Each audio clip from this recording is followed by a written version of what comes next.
Ceci que nous dénonçons, parce que cette photo, elle est apparue sur la toile. Il faut se poser la question de savoir comment. Cette photo est apparue sur la toile par ceux qui organisent la communication autour du chef de l'État. On était encore au palais de la République lorsqu'ils ont balancé la photo sur la toile.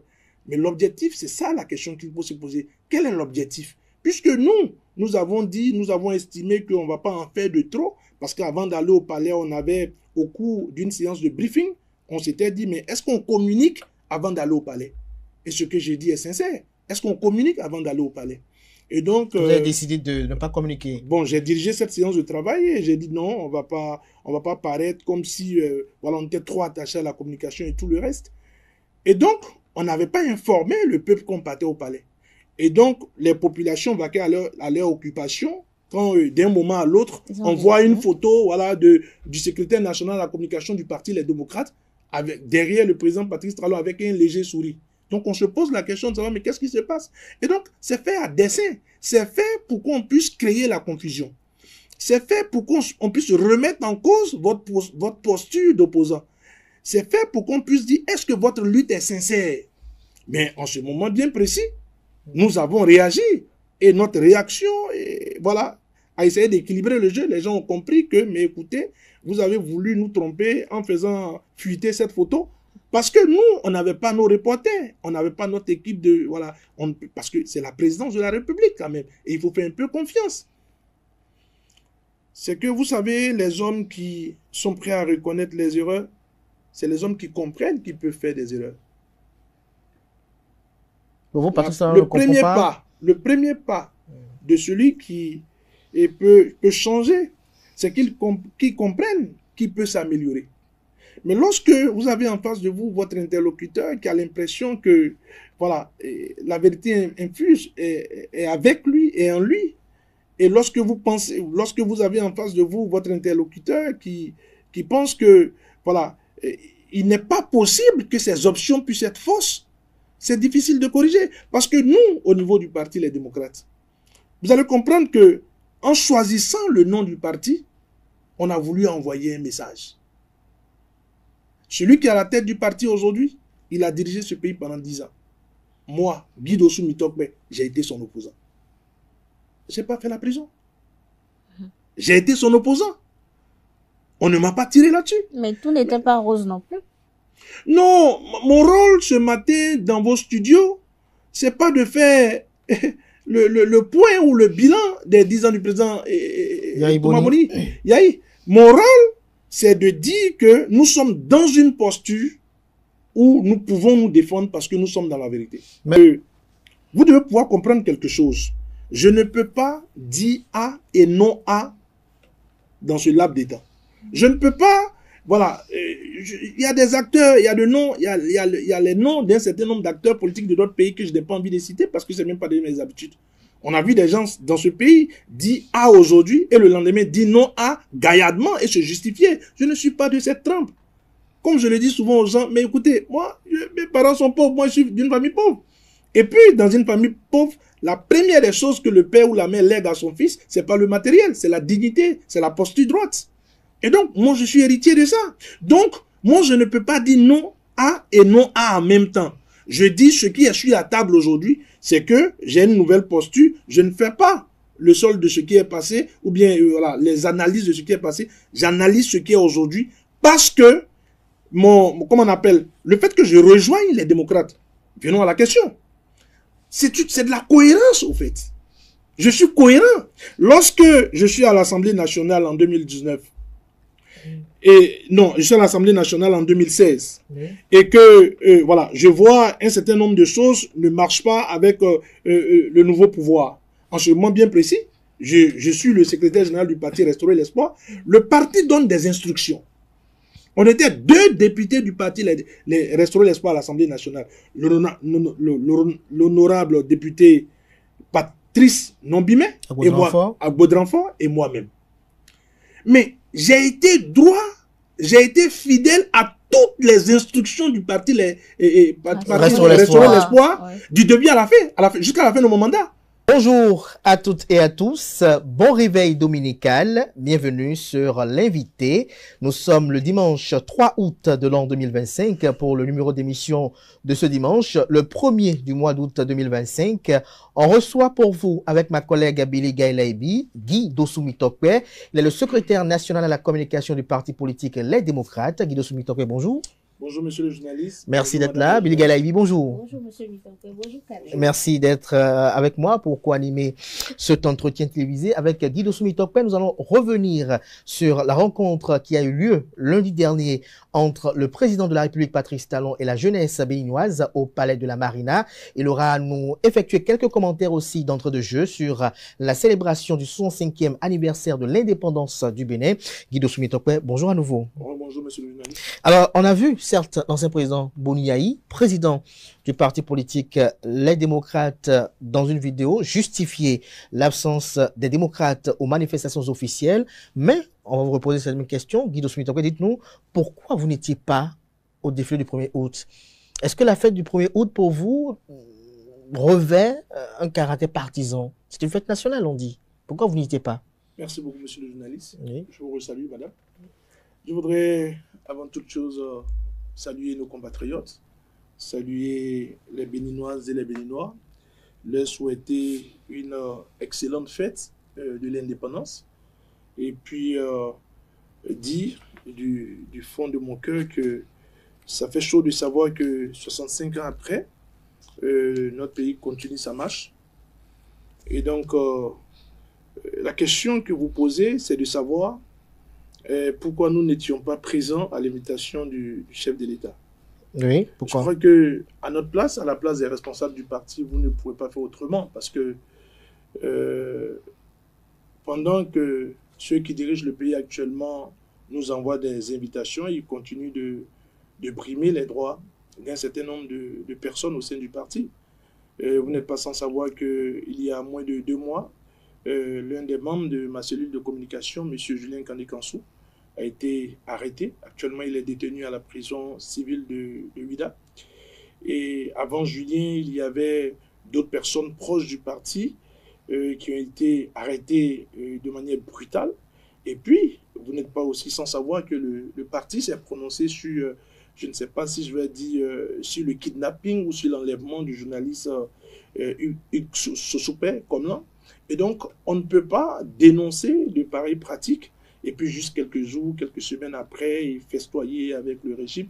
Nous ne sommes pas en train de boycotter la célébration de l'indépendance du pays, mais nous sommes en train de dire notre désapprobation avec la politique de ceux qui nous dirigent actuellement, parce que nous continuons de croire qu'on ne peut pas diriger le pays de cette manière, surtout 55 ans après. Est-ce que ce qui est fait Le 1er août dernier à la place de l'Amazone, ce qui a été tout le temps organisé, est-ce que c'est Patrice Talon sa fête ou la fête du Bénin? Oui, mais c'est un peu comme si vous me posez la question de savoir, quand on dit qui est la personne aujourd'hui, la première autorité du pays, est-ce que c'est le président ou est-ce que c'est Patrice Talon? Patrice Talon aujourd'hui est le président de la République du Bénin. Et dans notre constitution, celui qui a la charge d'être la première personnalité du pays, c'est le président de la République. Donc, la personne de Patrice Talon aujourd'hui est confondue à la personne du président de la République. Et donc, à ce titre, si quelque chose, le pays, ou bien, je ne sais pas, la politique qui s'applique dans le pays est la politique décidée par M. Patrice Talon aujourd'hui. Et donc, c'est cette politique que nous dénonçons. Je ne fais pas d'amalgame, je fais la distinction entre... Oui, mais est-ce que dénoncer cette politique vous empêche d'être présent aux manifestations officielles? On parle de manifestations officielles. Mais je vous retourne la question. Est-ce que vous-même, si vous étiez membre de la famille de M. Julien Kandé-Kansou, peut-être son frère, peut-être son père, peut-être son neveu, est-ce que vous comprendrez le comportement des responsables du parti politique dans lequel votre fils, votre frère, votre neveu militent? Un parti pour lequel il se bat, un parti pour lequel il s'engage, alors qu'il a été incarcéré injustement, comme vous le constatez, comme le pays l'a constaté, que ceux qui ont fait cette arrestation est injuste, dont vous qualifiez, que voilà, les responsables du parti auquel appartient votre frère, votre neveu, votre ami, que les responsables de ce parti puissent aller s'asseoir auprès de ces personnes pour, voilà, soit dit-on, célébrer la fête de l'indépendance. Et donc, parfois, avant de faire nos jugements, parfois, avant de faire nos raisonnements, je pense qu'il est important qu'on puisse se mettre à la place de ceux qui subissent, à la place de ceux qui sont injustement traités et à la place de ceux qui souffrent. Mais est-ce que vous pensez que c'est le fait de ne pas participer qui va changer quelque chose? À belle preuve que nous en parlons. Voilà. Le fait de ne pas participer aujourd'hui, vous constatez qu'il y a une désapprobation qui est exprimée. Mais est-ce que vous avez suivi de loin les manifestations? Non, ce matin, moi, j'ai été chez ma mère, j'étais allé manger le wakoli parce qu'elle avait préparé la pâte hier, je n'avais pas eu l'occasion d'aller manger. Et donc, ce matin, je me suis rendu chez ma mère et puis, bon, voilà, j'ai mangé mon wakoli. Je n'ai pas eu le temps de suivre parce que, pour moi, il faut être sincère avec soi-même. La belle preuve que tout à l'heure, quand j'ai pris la parole, j'ai souhaité aux Béninoises et aux Béninois, voilà, mes vœux de bonne fête parce que, voilà, le président Patrice Talon et son gouvernement s'en iront d'ici quelques mois, mais la fête, le 1er août, demain, le jour de la célébration voilà, de la fête nationale. Et donc, ce n'est pas lié à leur personne ou à la présence de leur gouvernement. À la présence de leur gouvernement. Et vous qui aspirez à diriger aussi le Bénin après 2026, est-ce que vous serez partisan du fait que pour des décisions politiques ou peut-être pour certaines postures politiques, vos adversaires politiques boycottent la fête nationale? Est-ce que vous serez approbateur d'une telle posture?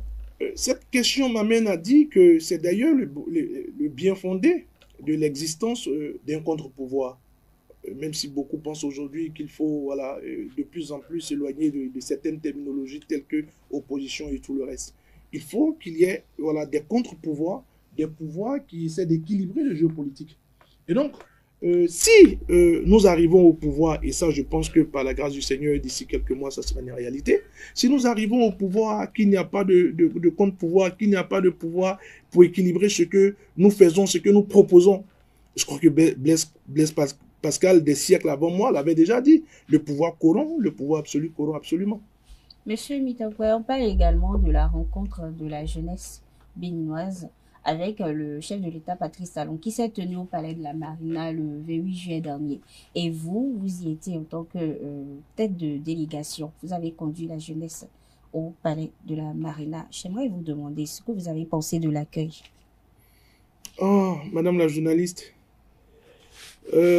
cette question, l'accueil, bon, d'abord, comme j'ai l'habitude de le dire aux uns aux autres, à ceux qui nous suivent, qu'on ne fait pas une opposition pour s'opposer à tout.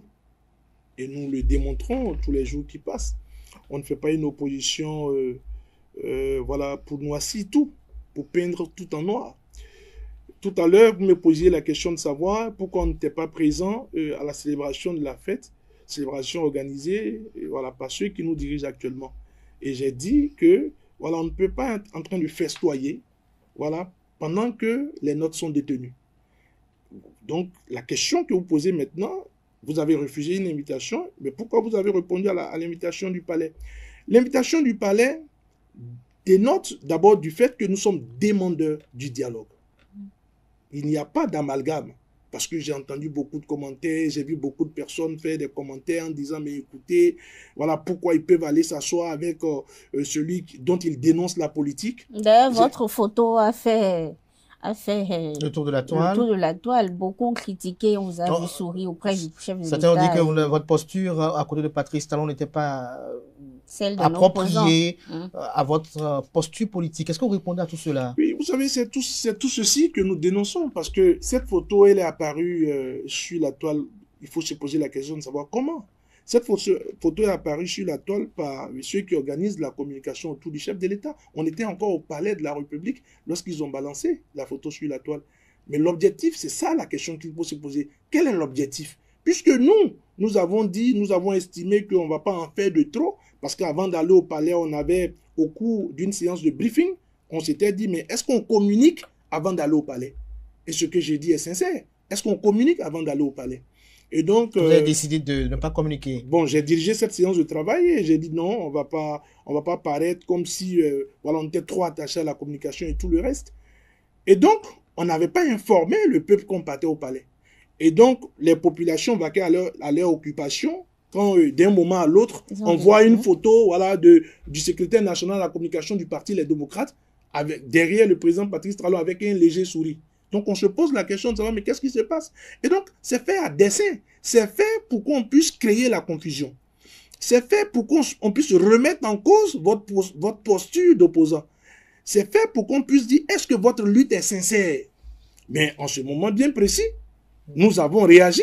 Et notre réaction, voilà, a essayé d'équilibrer le jeu. Les gens ont compris que, mais écoutez, vous avez voulu nous tromper en faisant fuiter cette photo. Parce que nous, on n'avait pas nos reporters, on n'avait pas notre équipe de... Voilà, parce que c'est la présidence de la République quand même. Et il faut faire un peu confiance. Donc, en faisant fuiter cette photo, l'objectif derrière, c'était de montrer que nous sommes des complotistes. Mais en réalité, nous, et ça je reviens sur la première question que vous m'aviez posée, c'est que nous avons répondu à cette invitation parce que nous sommes demandeurs du dialogue.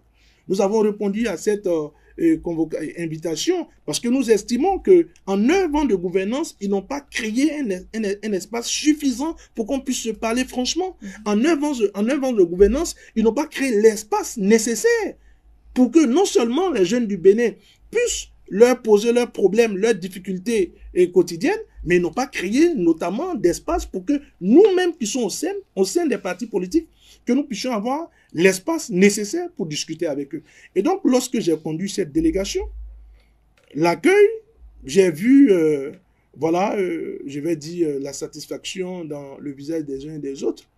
Bon, pour moi, dès l'entrée de jeu, j'ai cru que ce serait, voilà, c'était sincère, c'était franc. Parce que, écoutez, voilà, et le chef de file de ceux qui font une contre-proposition à nos propositions ou à notre gouvernance qui a conduit sa délégation. Parce que, faites un peu, estimez un peu l'envers du décor. On nous invite, on n'est pas présent. Voilà, les jeunes sont là, mais ceux qui sont les principaux, je ne vais pas dire détracteurs, mais les principaux opposants ne sont pas présents. On se posera quelques questions. Alors que, par essence, vous savez, de tradition, le Béninois est pour l'échange. De tradition, le Béninois est pour la discussion. De tradition, le Béninois souhaiterait qu'on se parle. Et c'est même d'ailleurs, dans notre langue, j'aime bien cette expression qui dit donc, c'est-à-dire en français, voilà, en français, c'est juste pour dire, on ne peut pas, on ne boycotte pas l'appel. Mais voilà, c'est les conclusions. Et une très belle illustration par rapport à la descente que nous avons fait au palais.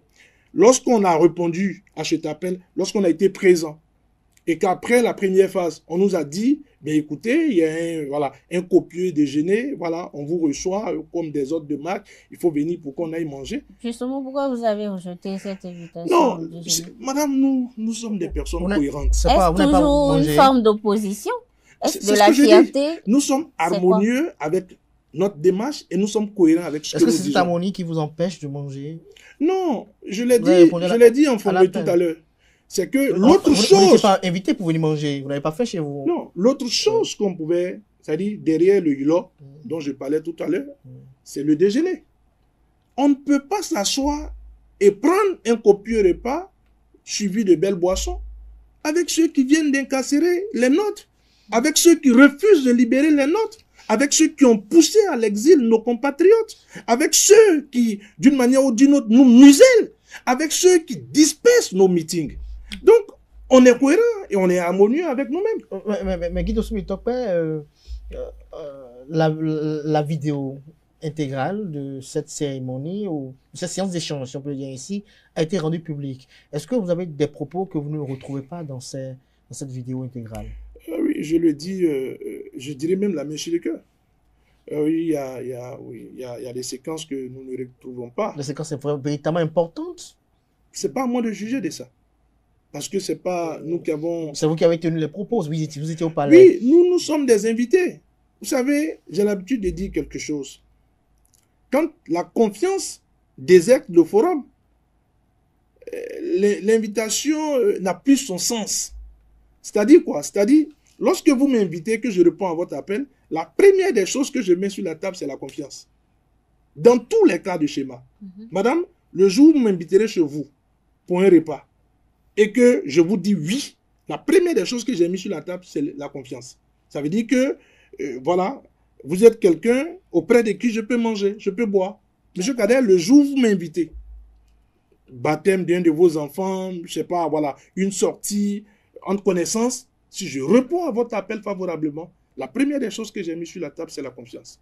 Et donc, nous continuons de croire que à quelques mois de la fin de son mandat, le président Patrice Talon doit pouvoir inspirer les Béninois à continuer de se parler. Quand on se parle, j'ai l'habitude de dire, quand on se parle, on ne se frappe plus. Quand on se parle et quand on se parle bien, on ne se frappe plus.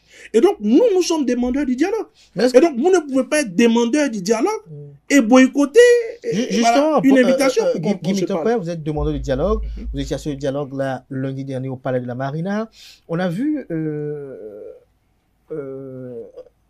un des vôtres qui a eu à faire la prison, qui a parlé au chef de l'État, a quémandé, si on peut le dire même, la libération des vôtres qui se retrouvent dans les geôles aujourd'hui. On a senti sur le visage du chef de l'État, dans les vidéos qui ont circulé, qu'il semble être touché par cette requête.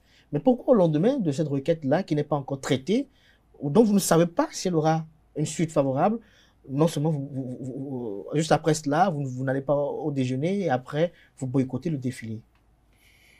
Je ne sais pas de quel camarade vous parlez, parce que je crois que moi, j'étais le chef de file de la délégation du Parti Les Démocrates.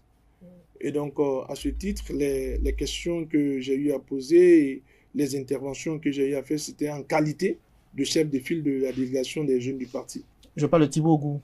Ah, Thibaut Ogou. Oui, effectivement, j'étais dans la salle avec lui, j'ai suivi son intervention, mais vous allez permettre... Il n'était pas là au nom des démocrates? Non, il n'était pas membre de la délégation du Parti Les Démocrates. D'abord, la première chose qui devait vous frapper, c'est que Thibaut était habillé en blanc. Il était habillé en blanc. Et donc? J'attire votre attention sur le fait que tous les représentants du Parti Les Démocrates étaient vêtus de noir. On était vêtus de noir parce que nous sommes tristes. On était vêtus de noir parce que nous sommes en deuil. On était vêtus de noir parce que nous continuons de croire que la place de Julien Kandé-Kansou, ce n'est pas la prison de Vida. Est-ce à dire que la parade permettait, est-ce à dire que l'habillement de Thibaut Ogou, la couleur et tout, le message n'est pas le bienvenu? Est-ce à dire que le fait qu'il ait demandé à ce qu'on libère les vôtres, ce n'était pas à lui de le faire parce qu'il n'était pas habillé comme vous? Non, je ne remets pas en cause la couleur de la tenue du camarade Thibaut Ogou, pour qui d'ailleurs j'ai beaucoup d'estime. Je ne remets pas en cause cela et je ne le condamne pas non plus. J'attire plutôt votre attention sur le fait que les membres de la délégation du Parti Les Démocrates étaient tout vêtus de noir et que c'était significatif. En réalité, nous avons porté les gants parce que nous savons que ce peuple en veut à ce régime. Nous sommes conscients du fait que ce peuple en veut à ce régime. Et la requête de Thibaut Ogou, qu'est-ce que vous en pensez, ce qu'il a dit? Non, vous allez permettre que je ne puisse pas forcément rentrer dans un commentaire sur l'intervention du camarade. Les démocrates ont un problème avec Thibaut Ogou? Absolument pas. Absolument pas. Je pense que en demandant au chef de l'État... Il n'est plus proche des démocrates, Thibaut Ogou? C'est pas ça la question, cher camarade. Allez-y. Cher journaliste plutôt. Oui. Je crois que en demandant au chef de l'État d'être plus sensible à la libération des camarades qui sont incarcérés, je pense que le camarade Thibaut Ogou a fait preuve de sensibilité. Madame, je vous le dis, la main sur le cœur, même votre ennemi, ne priez pas qu'il fasse une seule journée derrière les barreaux. Ce n'est pas la place des hommes libres. Ce n'est pas la place des hommes honnêtes. Ce n'est pas la place des combattants, la prison. Et donc, nous, en faisant ce déplacement sur le palais de la présidence, on a pris ces dispositions afin que, d'abord, de manière visuelle, que notre interlocuteur puisse comprendre que nous sommes venus avec un message pour lui. Le message que nous sommes venus lui présenter, c'est que nous avons des camarades incarcérés. Et nous continuons de croire que la meilleure manière de les faire libérer, ce n'est pas avec la bagarre. Ce n'est pas par la force, parce que ce sont des arrestations politiques. Vous êtes conscient que ce n'est pas avec la bagarre que vous allez les libérer? On n'a jamais été des incitateurs à la violence. On n'a jamais fait la promotion de la violence. Mais écoutez, celui qui est aujourd'hui le premier responsable du Parti Les Démocrates, il a dirigé ce pays pendant 10 ans. Combien de personnes étaient derrière les barreaux? Il a dirigé ce pays pendant 10 ans. Combien de personnes étaient à l'exil? Et si vous le permettez, au cours de cette émission, on aura le temps de revenir dans les détails. Justement. Parce que lorsque le président Patrice Talon posait la question de la différence entre les deux gouvernances, il y a trop à dire. Et donc, juste pour vous dire que le fait que le président Yahya Boni soit à la tête du Parti Les Démocrates aujourd'hui est un message très fort de la posture et de l'attitude que nous devons adopter au sein de ce parti. Nous ne sommes pas violents. Nous ne sommes pas violents. Et vous avez eu le temps de le constater lorsque nous avons répondu favorablement à cette invitation. Mais donc pour moi... Je ne vous coupe pas, hein, mais quelles étaient vos attentes ou les attentes de la jeunesse, de ceux qui Non, étaient d'une manière globale, au terme de ces en échanges. répondant favorablement à cette invitation, la première des attentes, c'était d'abord qu'on puisse se parler. Qu'on puisse se parler sincèrement et qu'on puisse démontrer au président Patrice Talon, avec beaucoup de respect, que peut-être qu'il a été de bonne foi, mais voilà, sur beaucoup de questions, il est passé à côté de la plaque, comme on le dit, comme l'expression le dit. Avez-vous senti de la sincérité dans ces déclarations, dans ces propos? Nous, on était sincères. Et lui? Ah non, je ne peux pas qualifier ça, parce que je sais que nous, on était sincères. Et j'ai l'habitude de vous le dire, quand on est dans la vérité, on est droit dans ses bottes. Vous pensez que Patrice Talon, lui, n'était pas dans la vérité? Non. Quelle est votre opinion sur la qualité des échanges que vous avez eus? On a vu qu'avec vous, il y a eu même des échanges interactifs. Alors, est-ce que, en toute honnêteté, lorsque on vous dépouille de votre manteau politique, Guido Soumitokwe, est-ce que Patrice Talon manquait de sincérité devant vous hier? La première des choses que je peux dire, c'est que vous savez, les hommes qui sont prêts à reconnaître les erreurs, c'est les hommes qui comprennent qu'ils peuvent faire des erreurs. Vous, Patrice Talon, le premier pas de celui qui peut changer, c'est qu'il comprenne qu'il peut s'améliorer. Mais lorsque vous avez en face de vous votre interlocuteur qui a l'impression que voilà, la vérité infuse est avec lui et en lui, et lorsque vous avez en face de vous votre interlocuteur qui pense que voilà, il n'est pas possible que ces options puissent être fausses, c'est difficile de corriger. Parce que nous, au niveau du parti Les Démocrates, vous allez comprendre que en choisissant le nom du parti, on a voulu envoyer un message. Celui qui est à la tête du parti aujourd'hui, il a dirigé ce pays pendant 10 ans. Moi, Guido Soumitokwe, j'ai été son opposant. Je n'ai pas fait la prison. J'ai été son opposant. On ne m'a pas tiré là-dessus. Mais tout n'était pas rose non plus. Non, mon rôle ce matin dans vos studios, c'est pas de faire le point ou le bilan des 10 ans du président Yahi.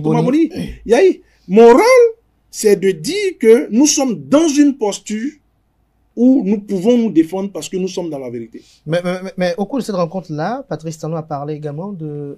Il a appelé ainsi votre ex-patron, candidat Zanaï, ce qui aurait pu les fâcher. Qu'est-ce qui a été dit concrètement? Bon, si la cellule de communication du palais a coupé cette partie, parce que vous allez... Non, il y a une partie qui a été coupée. Je l'avais avoué en début d'émission. Oui. Ou bien? Oui. Je l'avais bel et bien avoué en début d'émission. Si. Et donc...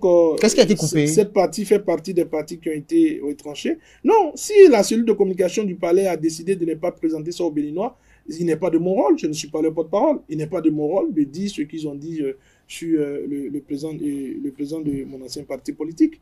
Et donc, je pense que ce qui compte pour les Béninois aujourd'hui, c'est que nous puissions arriver à convaincre... Est-ce que vous pouvez nous dire un peu de quelle raison?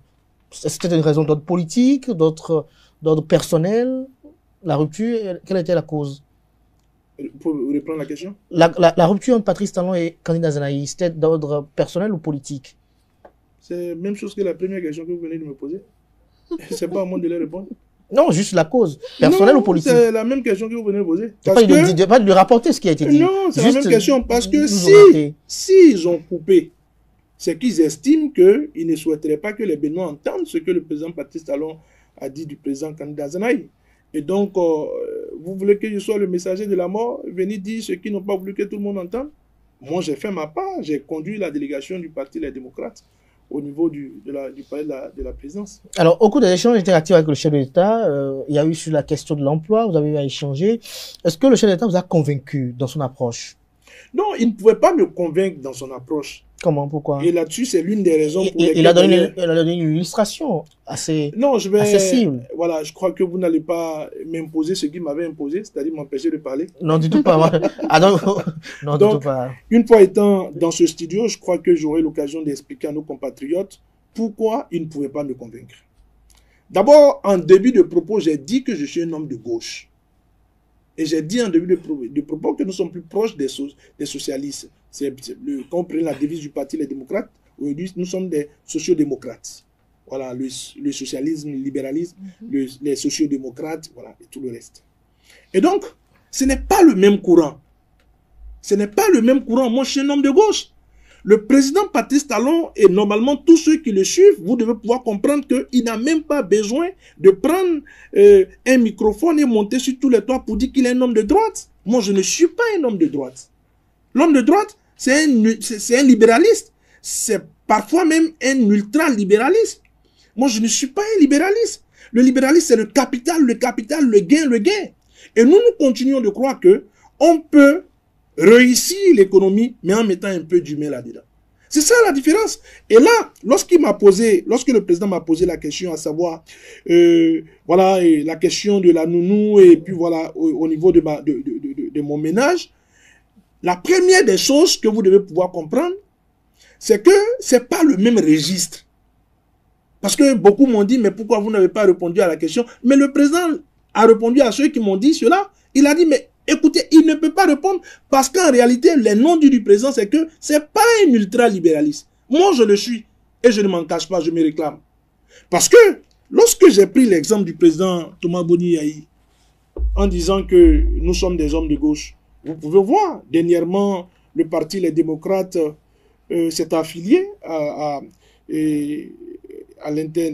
aux progressistes au niveau du monde. Et nous sommes même affiliés à l'union, voilà, aux progressistes du monde, pour ne pas faire l'amalgame avec l'union progressiste. Et donc, quand vous prenez les progressistes au niveau mondial, mais c'est des hommes de gauche qui allient à la gouvernance un peu d'humanisme, qui comprennent la souffrance du pauvre. Souvenez-vous de ces propos de Monseigneur Gagné, lors du colloque organisé par le clergé catholique. Il dit, on a l'impression que le président Patrice Talon aime le Bénin, mais qu'il déteste les Béninois. Mais ça rapporte à ça en réalité. Ça rapporte au fait que votre politique ne prend pas en compte l'humain. Et c'est ça ce que nous disons. Nous disons que, écoutez, on peut gouverner, on peut diriger, on peut développer l'économie, on peut aller de l'avant, mais nous continuons de croire que le gouvernement doit être au centre d'un certain nombre d'initiatives. Et c'est des écoles, c'est des courants.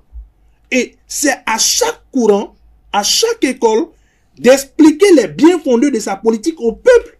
Ce n'est pas une question du président Patrice Talon, avec beaucoup de respect, je le dis, a posé une question et le porte-parole, le chef de file de la délégation du Parti Les Démocrates, et voilà, est parti à chercher son chemin par cette chemin. Non, ce n'est pas ça la question. La question, c'est que je sais que je n'allais pas avoir suffisamment de temps pour développer. Et que nous, mais heureusement que tous nos compatriotes ont entendu, quand je disais dès le début que je suis un homme de gauche, que nous sommes plus proches du socialisme, voilà, des sociodémocrates. Et donc, sur cette base, il n'y a pas de confusion possible. Le président Patrice Talon, pourquoi est-il ultra-capitaliste, ultra-capitaliste, ultra-libéral? Il n'a évolué, madame, tout le temps que dans ce registre. Donc vous le comprenez, en fait, dans son approche. Mais c'est pour cela que nous montrons les failles de cette approche. C'est pour cela, dans nos dénonciations, c'est pour cela, dans nos prises de position, vous allez constater que nous dénonçons les faiblesses de cette approche. Et lorsque je disais, c'est quand même le même Bénin, il n'y a pas encore un siècle entre les deux gouvernances. C'est que c'est le président Patrice Talon qui a succédé au président Thomas Boni Yayi. Et lorsque, à la présidente de la République, le premier point auquel, sur lequel je me suis accroché, en faisant la différence entre les deux gouvernances, j'ai pris le côté social. J'ai dit, mais écoutez, demandez aux jeunes qui sont dans la salle. Madame, vous êtes dans le pays, vous êtes une femme, je sais que vous allez à Dantokpa. Mais combien de nos compatriotes peuvent aujourd'hui partager 3 repas copieux par jour? Disons-nous la vérité. Si ce plan c'est un échec, c'est échec et maths. Et le président l'a reconnu. Je finis rapidement, monsieur le journaliste. Oui. Et donc, nous, au niveau du Parti Les Démocrates, c'est une nouvelle offre. Nous montrons que 10 ans avant vous, le président Thomas Boni Yayi était là. Mais 10 ans pratiquement après lui, vous n'avez pas pu apporter une meilleure solution que lui dans ce domaine. Et donc, c'est ce que nous soutenons. Vous étiez opposant à Boni Yayi, vous avez dénoncé les scandales, les questions de mauvaise gouvernance, de malgouvernance également. Bon, Patrice Talon, dans son allocution, en parlait en filigrane. de microcrédits octroyés presque gratuitement. Et il a parlé également de social qui consistait quand même à distribuer des ressources de l'État au lieu que de faire des choses pour le bien commun. Alors, Guy Dosso Mitokwa, aujourd'hui, est-ce que vos propos actuels résultent de votre posture politique ou de la conviction de l'acteur politique que vous êtes? Oui, c'est beaucoup plus la conviction de l'acteur politique. Et pour cela, je vais d'abord vous dire qu'il faut respecter nos compatriotes. Vous savez, ce n'est pas parce que Dieu a délié votre langue, ce n'est pas parce que vous êtes un bon tribun, voilà, qu'il faut dire une chose et son contraire, voilà, du jour au lendemain. Je ne suis pas ici pour parler de la gouvernance du président Thomas Boniaï. Parce que, autour du président Patrice Talon, ils sont payés pour le faire, qu'ils le fassent. Ils ont payé pour parler de la gouvernance de Boniaï? Ils sont payés pour dénigrer la gouvernance. Non, écoutez, vous n'avez pas dit que vous aussi vous êtes là pour dénigrer Patrice Talon? Non, ils dénigrent parce que nous, quand on parle, on apporte des preuves. Et c'est pour cela que je vous dis que vous devez pouvoir comprendre quelque chose. Je ne peux pas dire A et non A dans ce laps d'état. Je ne peux pas, voilà, il y a des acteurs, il y a des noms, il y a les noms d'un certain nombre d'acteurs politiques de d'autres pays que je n'ai pas envie de citer parce que ce n'est même pas de mes habitudes. On a vu des gens dans ce pays dire A aujourd'hui et le lendemain dire non A gaillardement et se justifier. Je ne suis pas de cette trempe. Comme je le dis souvent aux gens, mais écoutez, moi, mes parents sont pauvres, moi je suis d'une famille pauvre. Et puis, dans une famille pauvre, la première des choses que le père ou la mère lègue à son fils, c'est pas le matériel, c'est la dignité, c'est la posture droite. Et donc, moi je suis héritier de ça. Donc, moi je ne peux pas dire non A et non A en même temps. Je dis ce qui est sur la table aujourd'hui, c'est que j'ai une nouvelle posture, je ne fais pas le solde de ce qui est passé, ou bien voilà, les analyses de ce qui est passé, j'analyse ce qui est aujourd'hui, parce que comment on appelle, le fait que je rejoigne les démocrates, venons à la question, c'est de la cohérence au fait. Je suis cohérent. Lorsque je suis à l'Assemblée nationale en 2019, et non, je suis à l'Assemblée nationale en 2016. Et que, voilà, je vois un certain nombre de choses ne marchent pas avec le nouveau pouvoir. En ce moment bien précis, je suis le secrétaire général du parti Restaurer l'Espoir. Le parti donne des instructions. On était 2 députés du parti les Restaurer l'Espoir à l'Assemblée nationale. L'honorable député Patrice Nombimet, et moi, à Baudrenfort, et moi-même. Mais j'ai été droit, j'ai été fidèle à toutes les instructions du parti Restaurer l'Espoir, du début à la fin jusqu'à la fin de mon mandat. Mais pendant ce temps, quand les questions majeures du pays ont été mises sur la table, mais le deuxième député, bon, il n'a pas clignoté avant le parti. Il n'a même pas bipé avant le parti.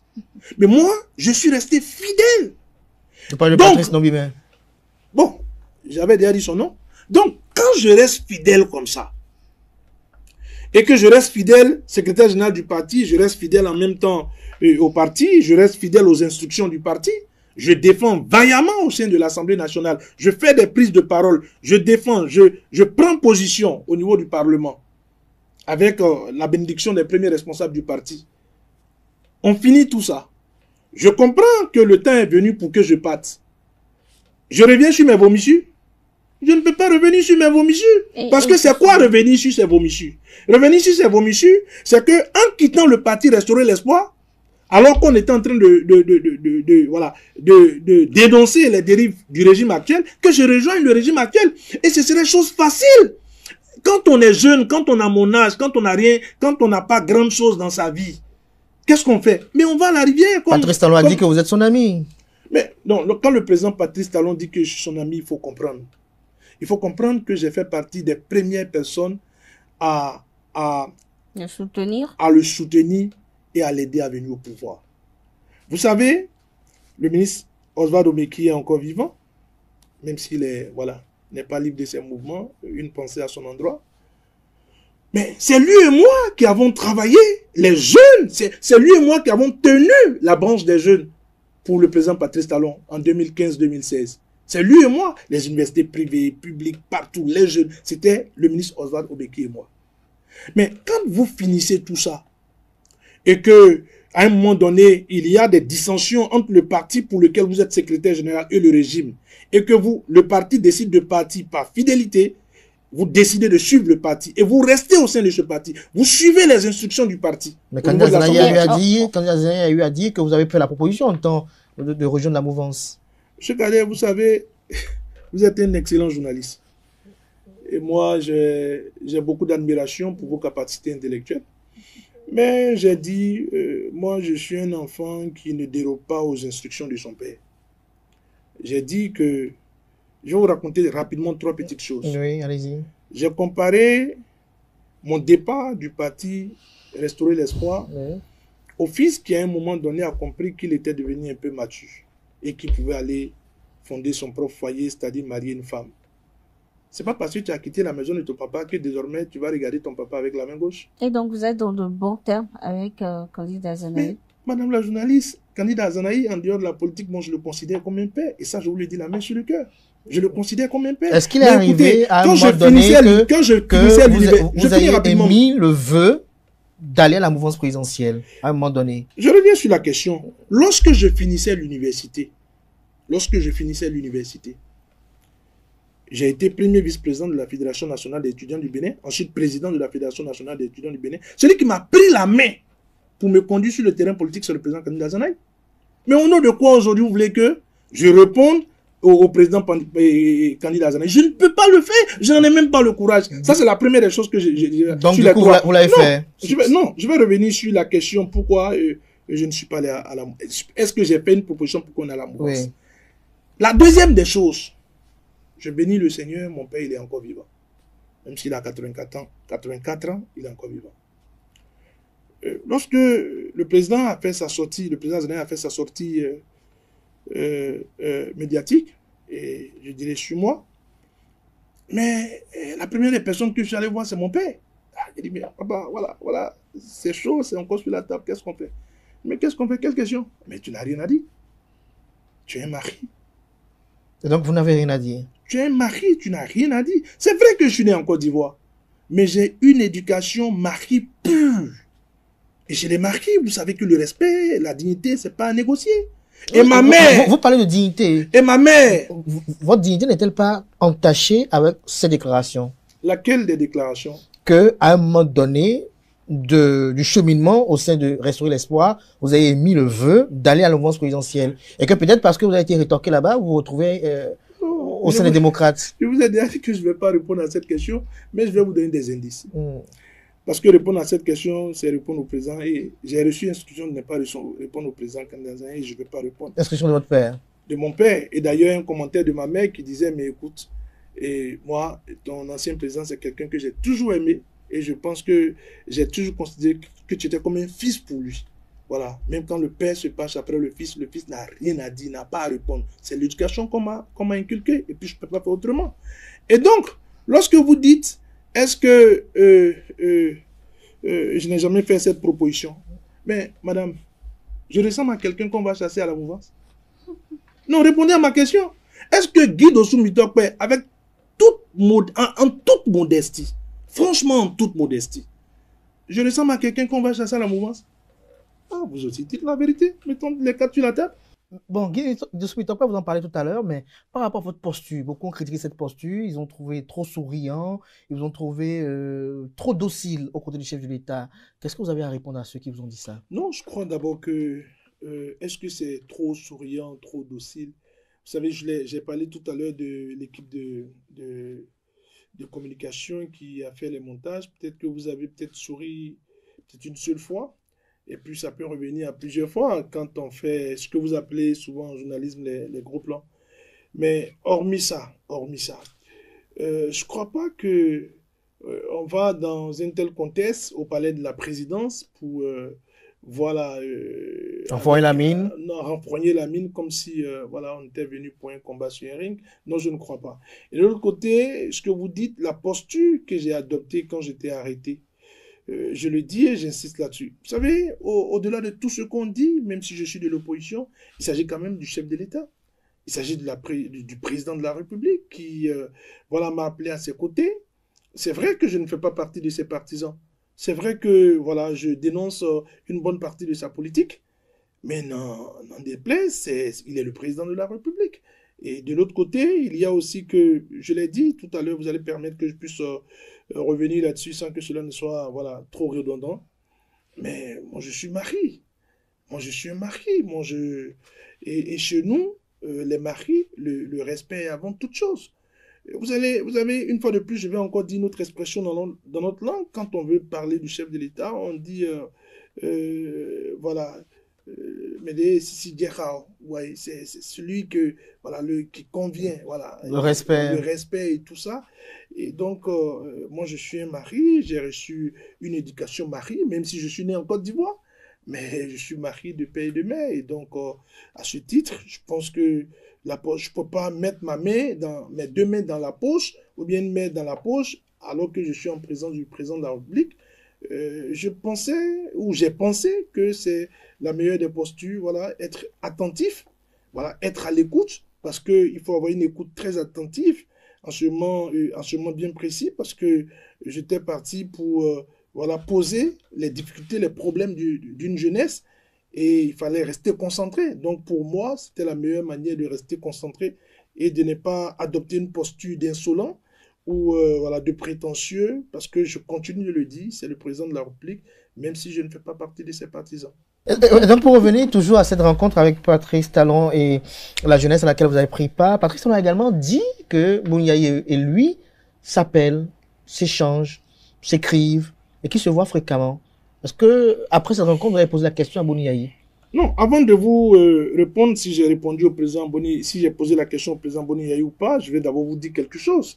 Si réellement il s'appelait régulièrement, il se parlait régulièrement, et que le président Patrice Talon le dit en une telle occasion, selon vous, madame, c'est vous qui posez effectivement les questions. Monsieur le journaliste, c'est vous qui posez les questions. Selon vous, c'est à quel dessein? Nos compatriotes aussi réfléchissent. Non, nos compatriotes réfléchissent. Si le président, je dis, je reviens, vous prouvez qu'il n'y a pas de problème entre eux. Non, je vais mieux vous répondre. Oui. Si le président Boniaï et le président Patrice Talon s'envoient des messages, s'écrivent, s'appellent, même se voient, et que le président Patrice Talon, alors qu'il a reçu la jeunesse de son pays, devant les caméras les plus sophistiquées de notre pays, parce que les caméras de la présidence sont supposées être les caméras les plus sophistiquées de notre pays. Il fait une telle déclaration. Mais c'est à quel dessein? C'est pour montrer que le président Boniaï n'est pas crédible, ou bien c'est pour montrer que vous, les démocrates, là, vous êtes dans ce combat-là, mais vous êtes complices, vous n'êtes pas crédibles. Est-ce que c'est pour montrer qu'il n'êtes pas crédible ou pour dire qu'il n'y a pas un problème majeur entre Boniaï et lui? Non, écoutez, on a tous déjà donné, on a déjà tous voilà, vu certaines choses. Donc, c'est pour montrer que vous n'êtes pas crédible. Vous faites le bruit là, mais on se voit, on se parle. Écoutez, si c'est le cas, c'est que c'est pour dénigrer, c'est pour détruire, c'est pour discréditer. Mais, ceci étant, c'est pas parce que j'ai dit ça que je ne vais pas poser la question au président Boniaï. Et vous avez, en début d'émission, parlé de l'intervention du président Boniaï, mais le président Boniaï a été clair. Il a même fait référence à la parole de Dieu. Et vous savez qu'il est très croyant. Croyant, oui. Il a fait référence à la parole de Dieu en disant ce n'est pas bon de mentir. J'ai envoyé des messages au président Patrice Talon, mais dans le cadre de la libération de ces jeunes pour qui je compatis, dans le cadre de la libération de ces jeunes qui ne sont pas coupables, il a dit, et il est encore allé plus loin. La dernière fois que le président Patrice Talon et moi on s'est vus, mais c'était à l'occasion du compte rendu. L'avant-dernière fois, c'était quand il avait reçu la délégation du parti. Et la dernière fois, je crois que c'était le 10 juin, mais c'est pas le 12 juin 2024, à l'occasion du point que nous devons lui faire après avoir quitté Niamey. Parce qu'on était allé éteindre le feu entre Cotonou et Niamey. Mais éteindre le feu, mais toujours le paradoxe demeure. Parce que la décision n'appartient pas. Là, ceux qui doivent enlever les bois sous le feu, c'est pas le président Boniaï, c'est ceux qui sont au pouvoir. Qui sont au pouvoir. Monsieur Mitokwe, pendant cette séance, Patrice Talon a exprimé sa plus grosse frustration, celle qui, selon lui, est de ne pas avoir réussi à mettre en œuvre avec son gouvernement la politique liée à la formation technique et professionnelle avant de finir son mandat, avant la fin de son régime.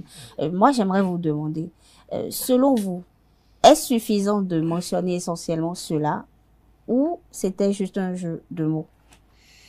Non, je crois que dans la salle, Quand j'ai vu le président Patrice Talon faire cette déclaration, vous savez, il y a du sang qui coule dans mes veines. Je suis aussi humain, j'étais un peu ému. J'ai vu beaucoup de sincérité.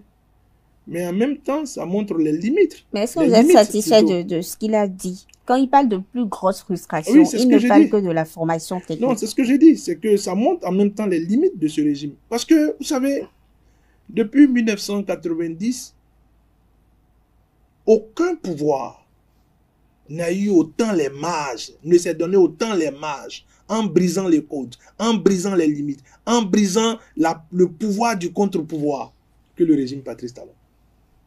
Ça veut dire que si on devait évaluer, on ne devait pas l'évaluer au même titre que les pouvoirs démocratiques. Parce que les autres avaient un contre-pouvoir, les autres avaient la puissance des syndicalistes, les autres avaient la puissance de l'opposition, les autres avaient les contre-pouvoirs à l'Assemblée nationale qui pouvaient voilà, je sais pas s'il doit dire dans son rôle, de bonne foi ou de mauvaise foi, vous empêcher. Mais voilà un régime qui en œuvre à attacher les mains de tout le monde, à attacher les pieds de tout le monde, parce qu'il doit travailler. Mais si tu as attaché les mains de tout le monde, tu as attaché les pieds de tout le monde, tu as même fait sortir d'autres du pays parce que tu dois travailler, tu ne veux plus avoir de regrets parce que tu n'as pas pu réaliser certaines choses. Donc ça montre les limites. Il a dit certaines choses. Il y a eu des choses qui ont été faites. Comme avec tous les autres régimes, il y a eu des choses qui ont été faites. Avant le président Boni qui a fait des échangeurs dans notre pays. Dites-moi le nom d'un seul pouvoir qui a fait des échangeurs avant le pouvoir Yahi Boni. Mais pour que le président Yahi Boni fasse des échangeurs, il a mis combien de Béninois en prison? Il a conduit combien à l'exil? Alors, parlons de Boni Yahi, pour revenir à Boni Yahi. Donc, Boni Yahi n'a écrit exclusivement à Patrice Talon que pour la libération de Rika Madougou, Joël Aïvo et compagnie. Je m'en tiens à ce que le président m'a dit. Et c'est ce que je viens de vous répéter. C'est ce que Boni Yahi a dit. Il a dit dans la vidéo que vous évoquez en début d'émission. Tout à fait. Mais en off, vous avez échangé avec lui, puisque vous êtes quand même à un rang quand même assez élevé, vous êtes le secrétaire national de la communication du parti politique Les Démocrates. Échanger avec Boni Yahi, c'est quand même assez fluide à votre niveau. Alors, non, vous savez, le président, il a cette, je vais dire, cette intégrité de dire... Lorsque vous l'avez interrogé dessus, quel était l'état d'âme de Boni Yahi? Est-ce qu'il était révolté? Non, serein. Ça, je le dis. Il n'a pas été choqué? Non. Je ne sais pas s'il était choqué, mais il était serein. Il était assez placide. Il ne s'est pas offusqué autre manière. Il ne s'est pas mis en colère. Il n'a pas voulu exploser, non. Non. Alors, Guy Mitapoué, on va poursuivre quelques questions avant de conclure cet entretien, conclure cette rencontre également, et voir au niveau des perspectives, parce que la session générale de l'UMSI s'approche à grands pas. Bientôt, on en saura davantage. On espère peut-être sur la durée du candidat, mais par rapport à cette rencontre, en somme, Guy Mitapoué, dites-nous, est-ce que pour vous, ça a apporté un plus au débat politique? Non, la première des choses que je vais d'abord dire, c'est que c'est une bonne chose de se parler. Vous savez, moi, je fais l'effort d'être cohérent. C'est une bonne chose de se parler. Et donc, si demain, il y a encore une rencontre pour dialoguer, vous y serez? On est même demandeur. On est même demandeur de ça. Et donc, toutes les fois qu'on peut se parler, il faut se parler. Mais est-ce que quand vous parlez, vous vous sentez réellement écouté, réellement pris en compte? Vous savez, à force de se parler, à un moment donné, on finira par aller dans le sens de ce qu'on se dit, même si vous êtes faux. Et ça, je m'en tiens à la parabole... du juge unique et de la pauvre veuve et voilà, évoqué par le Seigneur Jésus-Christ. Je présente mes excuses à tous ceux qui ne sont pas chrétiens. Mais dans la Bible, il est dit que il y avait un juge unique qui ne voulait pas entendre les requêtes d'une pauvre veuve. Et le Seigneur Jésus disait, à force de l'importuner, il a dit, mais écoutez, si je ne fais pas justice à cette dame-là, elle n'arrêtera pas de m'importuner. Donc finalement, il lui a fait justice. Nous sommes demandeurs de justice. C'est pour cela que nous trouvons que ce n'est pas rébarbatif de revenir sur la notion du dialogue. Patrice Talon dit qu'il sera actif dans le choix de son successeur. Comment le parti politique Les Démocrates a accueilli cette déclaration? Mais pourquoi vous ne voulez pas que le président Patrice Talon soit actif? Nous ne pouvons pas dire une chose et son contraire. Nous disons que on ne doit pas nous empêcher de parler. On ne doit pas nous empêcher d'aller rencontrer nos compatriotes. On interdit nos meetings. L'un des derniers qui nous a offusqués, c'était dans la ville de Dassazoumé, où la police a fait incursion dans notre siège. On avait rempli toutes les formalités. Et donc, on ne peut pas... Vous avez eu l'autorisation du maire, du préfet? On avait eu une autorisation à Dassa. On ne peut pas... Mais écoutez, on avait une autorisation, M. Kader, vous pouvez Mais demander... de qui? Non, vous pouvez prendre le numéro du responsable d'Assad du Parti Les Démocrates, et après l'émission, vous consultez un journaliste. Non, mais là, je suis avec le secrétaire national de la communication du parti. Je vous donne les informations qui sont à ma disposition, M. Kader. Et j'insiste là-dessus qu'on avait les autorisations. Et donc, quand je vous le dis... Des autorités compétentes. Naturellement. Et habilitées. Naturellement. Et donc, quand je vous le dis, croyez-moi, on ne peut pas être dans une telle posture. Une posture selon laquelle il faudrait qu'on nous permette de parler, qu'on nous permette d'aller vers nos populations, d'échanger, parce que la démocratie doit se consolider. Et puis en ce moment bien précis, dit que, que le président Patrice Talon, parce qu'il est en train de finir constitutionnellement, il ne doit pas faire campagne. Non, moi je crois que ça ne sera pas juste de le dire.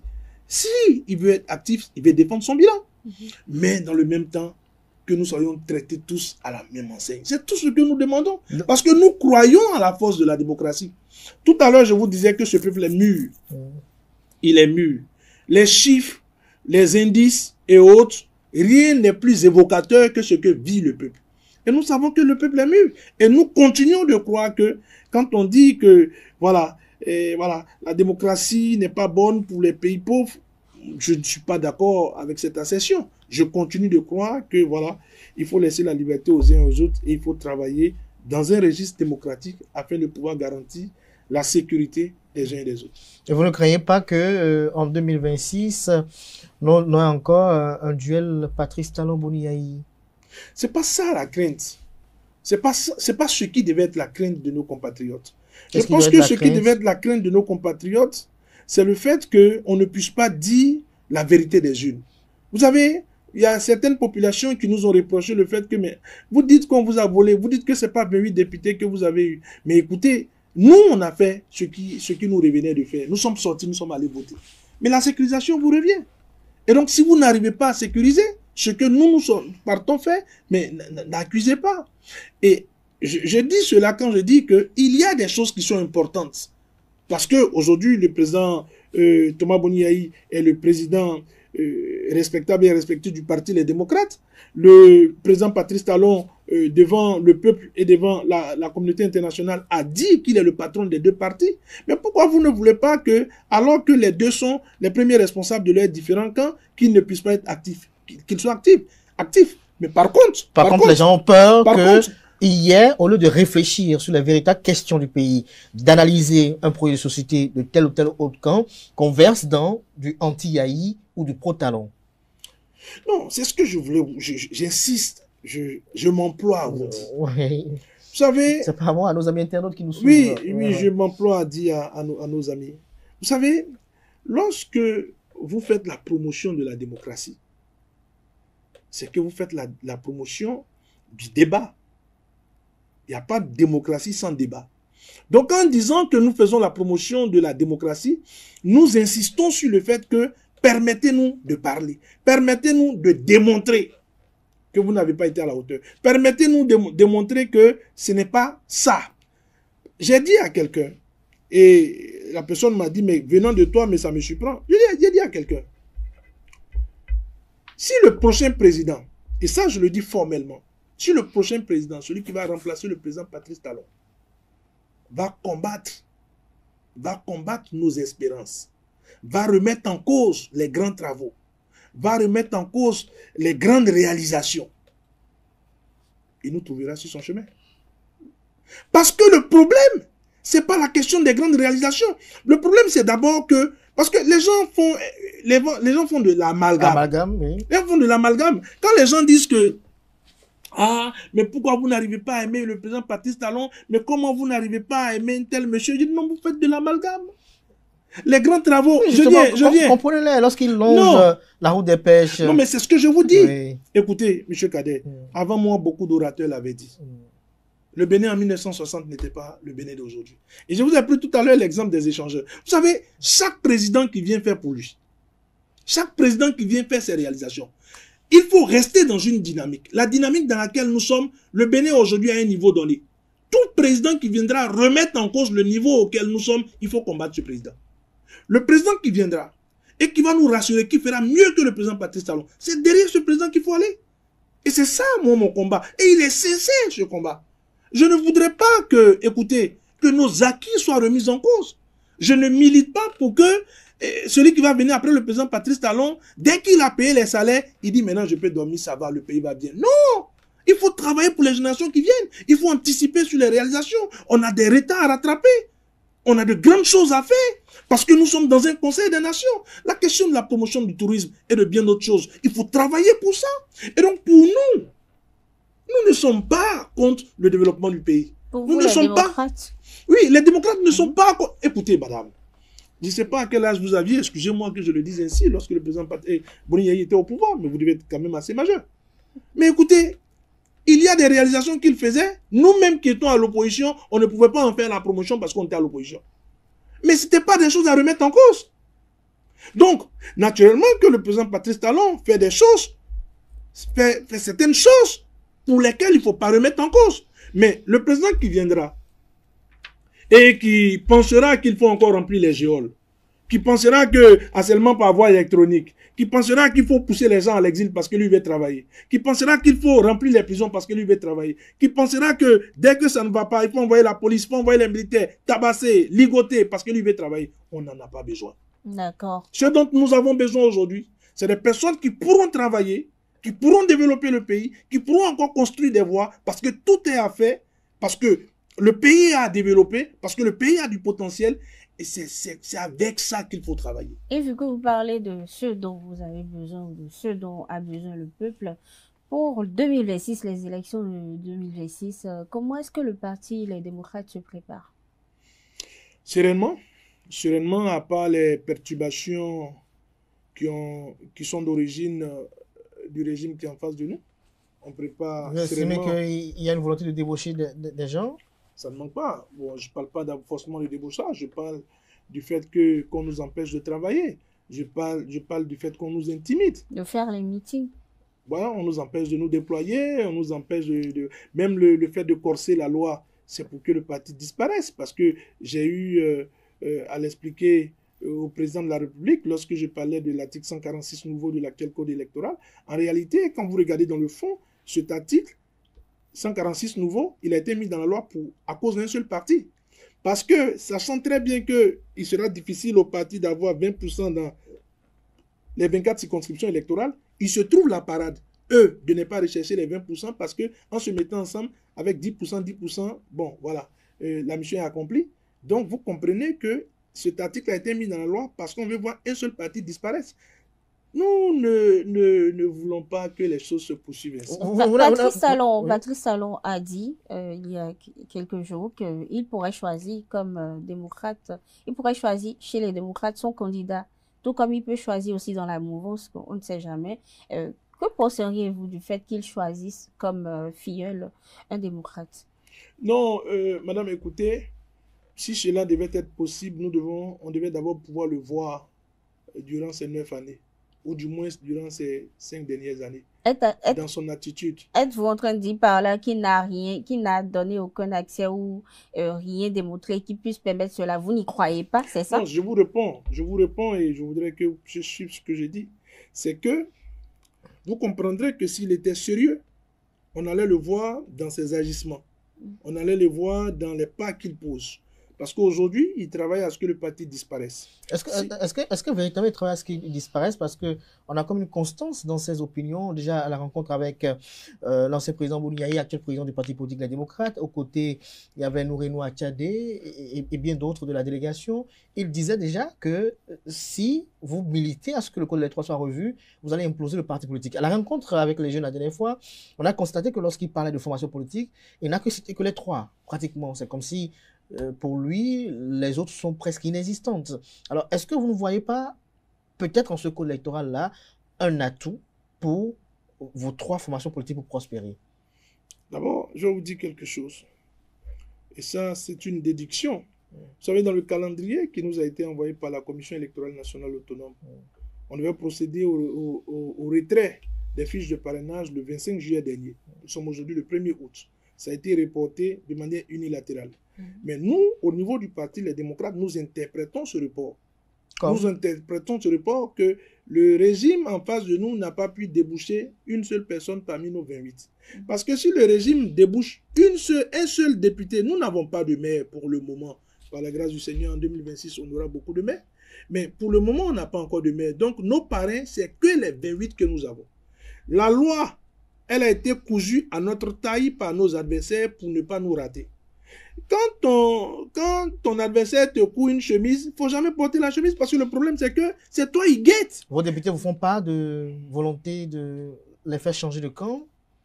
Il n'y a pas eu de députés qui ont dénoncé? Bon, vous savez, si les députés ont des acquaintances incestueuses. Non, si les députés ont des rapports ou des points à faire, ce n'est pas à moi. Moi, je ne suis qu'un simple exécutant au sein du parti. Il y a un premier responsable, je pense qu'il sera mieux placé pour répondre à cette question. Mais par contre, ce que je voudrais dire, je voudrais insister sur le fait que si ils ne voulaient pas que le Parti Les Démocrates disparaisse, ils auraient déjà lancé le retrait. Parce que c'est leur calendrier, personne ne leur a imposé ce calendrier. Ils ont, sans nous informer, reporté le retrait des fiches de parrainage. Nous continuons de croire qu'ils veulent se donner un peu de temps pour avoir ne serait-ce qu'un parrain chez nous ou deux. Un seul qui se rebiffe ou qui tourne casa contre le parti, on sera dans l'impossibilité d'aller à l'élection présidentielle. Le Seigneur ne permettra pas ça. Mais l'autre chose que je voudrais vous dire, et là-dessus j'insiste, c'est que vous devez pouvoir comprendre que ce code, c'est un code de la vengeance. Parce que sa relecture a précédé ou a été suivie, non, précédé ou suivi, je crois, par la non-révision de la Constitution. Et donc, à ce titre, parce qu'on n'a pas pu réviser la Constitution, il y a un député qui est un aîné à moi qui a dit au sein du Parlement, mais si vous n'allez pas dans le sens de la révision de la Constitution, mais écoutez, nous nous arrangerons afin que à la prochaine législature ou aux prochaines élections communales, nous ayons 80% des maires et des députés. Mais ça n'a pas raté. Ils ont exprimé cette colère dans la relecture du code électoral. Et donc, moi, je continue de vous dire que notre peuple est suffisamment mature. Et je crois que le peuple béninois fera la différence aux prochaines élections. Le peuple nous a déjà donné l'assurance. Écoutez, calmez-vous, dans les 24 circonscriptions électorales, le Parti Les Démocrates aura au moins ces 20%, sinon plus.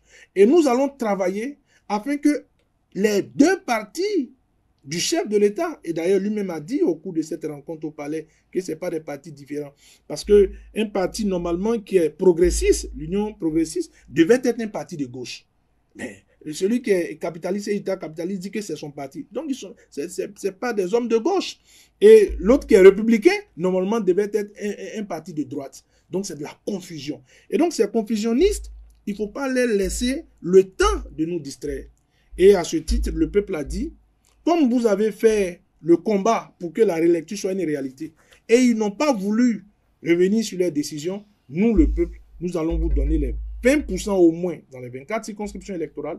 Nous allons faire ce combat et ensemble, nous allons les aider eux-mêmes à ne pas avoir les 10%. Est-ce que vous avez déjà connaissance de positionnement pour les prochaines législatives?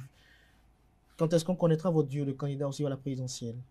Non, pour le duo de candidats, monsieur le journaliste, tous ceux qui me posent cette question, je leur ai dit, mais écoutez, c'est un peu comme un jeu de damier. Actuellement, on est dans un registre qui est comme un jeu de damier ou un jeu d'échecs. Vous ne poussez votre pion. Mais est-ce qu'à l'interne, vous avez en filigrane, est-ce qu'à l'interne, même si vous n'évoquez pas, est-ce qu'à l'interne, en filigrane, vous voyez en filigrane le profil, oui, les profils éventuels? Oui. Tous ceux qui ont au moins 40 ans. Non, est-ce que c'est tous ceux qui ont au moins 40 ans au sein des démocrates ou il y a déjà une short list? Non, il n'y a pas de short list. C'est que tous ceux qui ont au moins 40 ans qui ne sont pas frappés par les critères pourraient être nos... Donc tout militant démocrate qui a 40 ans peut être candidat? Et qui est compétent et qui remplit les critères, ouais, pourrait être le candidat. Qui vous êtes sincère? Très sincère. Très sincère à ce niveau.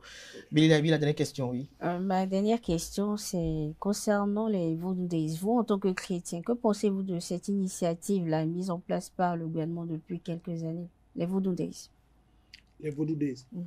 Oh, madame la journaliste, je m'attendais à toutes les questions sauf cette question. Vous me créez des problèmes. Merci. Je pense que je ne pourrais pas répondre à cette question. Merci à vous, Guy Mitokwe. C'est un rituel au cours de cet entretien. Vous allez regarder droit dans votre caméra et dire quelques mots à l'endroit. Ma caméra est où? Droit devant vous, là. Voilà, la caméra robot. Vous allez dire quelques mots à l'endroit de ces militants, sympathisants du Parti des démocrates qui ont reçu cet entretien, ceux qui nourrissent des espoirs en votre personne et en celle du Parti politique des démocrates. Merci infiniment. Je voudrais, avec beaucoup de foi et beaucoup de sincérité, dire à nos compatriotes que le parti n'a pas changé. Le parti Les Démocrates n'a pas changé. Et on ne saurait trahir leurs espoirs et leurs espérances. Et que le président Yahya Boni, qui m'a confié cette lourde responsabilité, continue d'être le même. Et comme ils le savent, vous savez, quand on triche avec son comportement, on peut se tromper. Mais quand on est sincère dans son tempérament, le président Yahya ne fait pas exprès d'être humain et humaniste. Il est. Et donc, c'est quelqu'un qui a un grand cœur.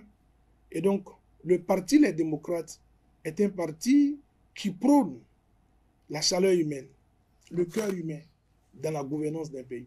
Et nous pensons que si l'économie compte, si la progression au niveau de l'économie compte, prendre en compte les questions humaines, prendre en compte les difficultés humaines, fait partie aussi de la bonne gouvernance. Et donc, nous sommes un parti de gauche et nous n'en avons pas honte. Nous continuons de croire que l'État doit être au cœur d'un certain nombre d'initiatives. Et même si nous travaillons pour que les initiatives et les ambitions puissent être libérées, nous continuons de croire que l'État doit pouvoir soutenir les plus faibles. Et nous travaillons à ce que, lorsque vous nous confierez ce pays, que l'État puisse soutenir les plus faibles et aller vers de l'avant, de progrès en progrès. Et soyez rassurés, nous n'avons pas changé et nous ne comptons pas changer parce qu'en vérité, nous avons pris un serment, nous avons pris des engagements et nous allons honorer ces engagements avec vous et pour ce pays. Merci à vous, Guy Dossou-Metokwe, pour ce moment d'échange. Chers amis internautes de cet entretien, on retiendra que l'invité à l'entame a tenu à saluer les Béninois et les Béninoises. Il leur a souhaité une belle célébration du 65e anniversaire de l'indépendance. Il a eu à justifier leur absence, ceci par le fait qu'ils ont des proches qui se retrouvent en prison et donc ils ne peuvent pas être aux côtés du président Patrice Talon pour dire qu'ils sont en fête. On ne fait pas une opposition pour s'opposer à tout. Nous allons laisser entendre Guy Dossou-Metokwe au cours de cet entretien. Il a fait savoir qu'ils ont répondu à l'appel du palais du lundi dernier, notamment la rencontre entre le président Patrice Talon et les jeunes, parce que le parti politique Les Démocrates est demandeur de dialogue. Et lorsque je l'ai interrogé pour savoir, est-ce que si demain, s'il y avait encore une volonté de dialogue, est-ce qu'ils se répondront pour présent? Il a eu à dire oui, parce qu'ils sont constamment demandeurs du dialogue parce qu'il faut que les fils et filles entre eux puissent dialoguer. Lorsque je l'ai interrogé sur la question de Thibaut Ogou, il a apprécié l'essence de la question, mais il n'a pas voulu commenter. L'acteur même, Thibaut Ogou, on a senti un peu gêné, si on peut le dire ainsi, sur cette question.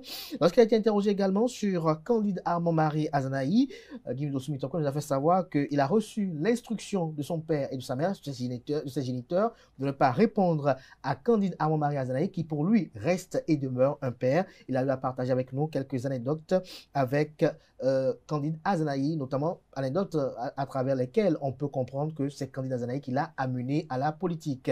Il nous a fait la confidence que la partie où le chef de l'État se justifiait ou donnait des explications par rapport à la pomme de discorde entre lui, Patrice Talon et Candide Azanaï, il a fait savoir que cela a été coupé dans la vidéo intégrale qui a été rendue publique.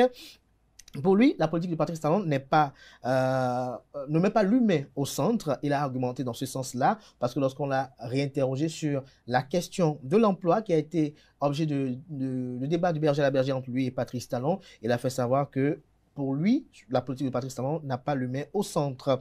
Il a fait savoir également que lorsque Patrice Talon a fait savoir que Boni Yayi et lui s'écrivent et s'appellent, pour lui, ce n'est que dans la vision de dénigrer Boni Yayi, car pour lui, Boni Yayi a fait savoir, et il a fait savoir dans une vidéo dans laquelle il disait les raisons pour lesquelles ils ne seront pas au défilé, que Boni Yayi a écrit à Patrice Talon exclusivement pour la libération des leurs qui sont en prison, et que Boni Yayi a rencontré Patrice Talon la dernière fois en 2024 lorsqu'il revenait de Niamey lors d'une visite, pour ne pas dire d'une mission, si on peut le dire ainsi. Il a dénoncé les interdictions de meeting. Il a fait cas du cas de Dassa qui est le plus récent, et donc pour lui on les empêche de travailler sur le terrain. Guy Metokwe a fait savoir qu'il va combattre toute personne qui, après 2026, viendra remettre en cause les acquis de Patrice Talon. Et il nous a fait la confidence de ce que, si jamais il adviendrait qu'on débauche un député au sein du Parti politique et démocrate, notamment entre les 28 qu'ils ont actuellement au Parlement, ça veut dire que le Parti politique et démocrate se retrouve handicapé et dans l'impossibilité de pouvoir participer à l'élection présidentielle de 2026. Et donc, pour lui, l'heure est toujours à la remobilisation. Et donc, c'est question de stratégie, raison pour laquelle, jusqu'à l'heure actuelle, nous n'avons pas connaissance du le candidat du Parti politique et démocrate. J'espère que j'ai été récapitulatif. Comme d'habitude. Merci à vous, Guy Mitokwe. Je rappelle que vous êtes le secrétaire national à la communication du Parti politique et démocrate, Billy Galaibi. Merci d'avoir conduit avec moi cet entretien.